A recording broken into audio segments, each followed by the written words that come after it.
Covid വാക്സിന് ശേഷം ഒരുപാട് ആളുകൾക്ക് ഹാർട്ട് അറ്റാക്ക് ഉണ്ടാകുന്നു. ചെറുപ്പക്കാർ പോലും സ്ട്രോക്ക് വന്ന് മരണപ്പെടുന്നു. ഈ ഹാർട്ട് അറ്റാക്കും സ്ട്രോക്കും ഒക്കെ കോവിഡ് വാക്സിൻ എടുത്തതിന് ശേഷം ഒരുപാട് കൂടുതലാവുന്നുണ്ടോ? കോവിഡ് എന്ന മഹാമാരി നമ്മുടെ ശരീരത്തിൽ ഒരുപാട് ആഘാതങ്ങൾ ഏൽപ്പിച്ചിട്ടാണോ പോയിരിക്കുന്നത്? നമുക്ക് ഇന്ന് ഈ ടോപ്പിക് ഒന്ന് ഡിസ്കസ് ചെയ്യാം.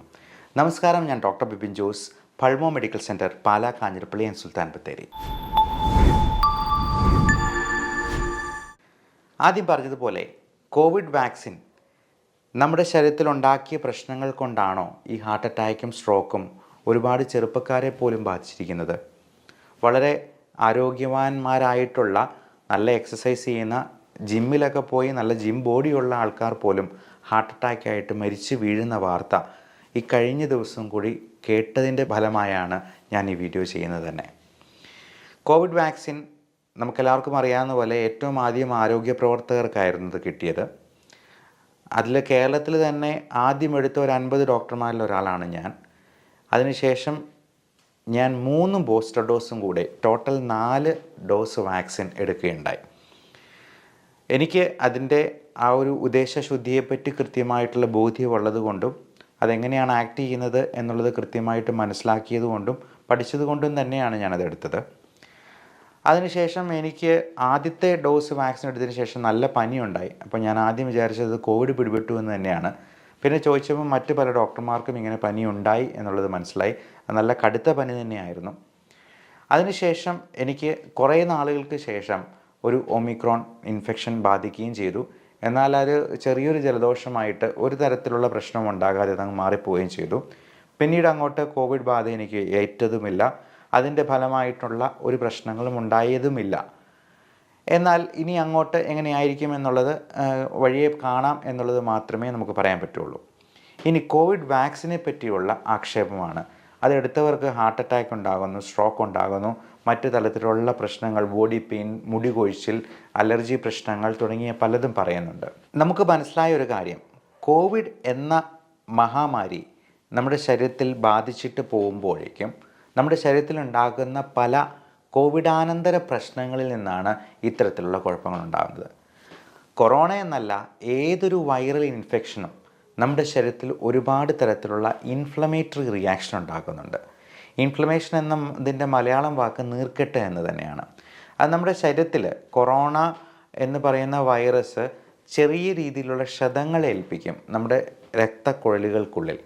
അപ്പോൾ ഈ രക്തക്കുഴലുകളും ഒരുപക്ഷെ നമ്മുടെ ഉള്ളിലെ രക്തക്കുഴലുകളിലെ എൻഡോത്തീലിയൽ സെൽസ് ആണെങ്കിൽ പോലും കൊറോണയുടെ വൈറൽ സ്ട്രക്ചറുമായിട്ട് ചെറിയൊരു സാമ്യമുള്ളത് കൊണ്ട് തന്നെ നമ്മുടെ ആൻറ്റിബോഡീസ് ഈ പറയുന്ന രക്തക്കുഴലുകളിൽ തന്നെ വീണ്ടും ആ ക്ഷതങ്ങളിൽ കൂടുതൽ പ്ലേറ്റ്ലെറ്റ് അഗ്രഗേഷൻ ഉണ്ടാക്കുകയും അത് വലിയ ബ്ലോക്കായിട്ട് മാറ്റുകയും ചെയ്യും.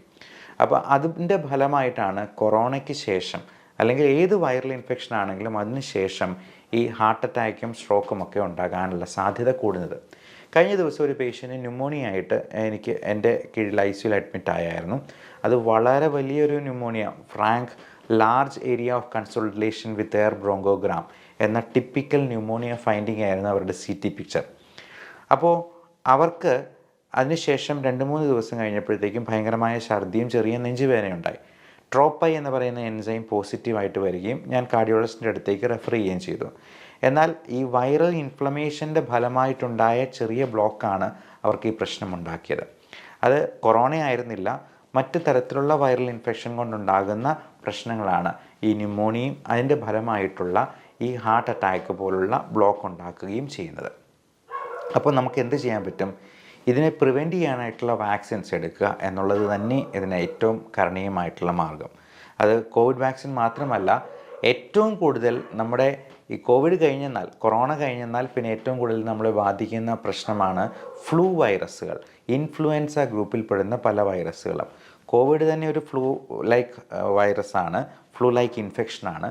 ഇതേപോലെ തന്നെ ഇൻഫ്ലുവൻസ ഗ്രൂപ്പിൽ പെടുന്നതാണ് H1N1 എന്ന് പറയുന്ന സ്വൈൻ ഫ്ലൂ അല്ലെങ്കിൽ പന്നിപ്പനി ഉണ്ടാക്കുന്ന വൈറസ്.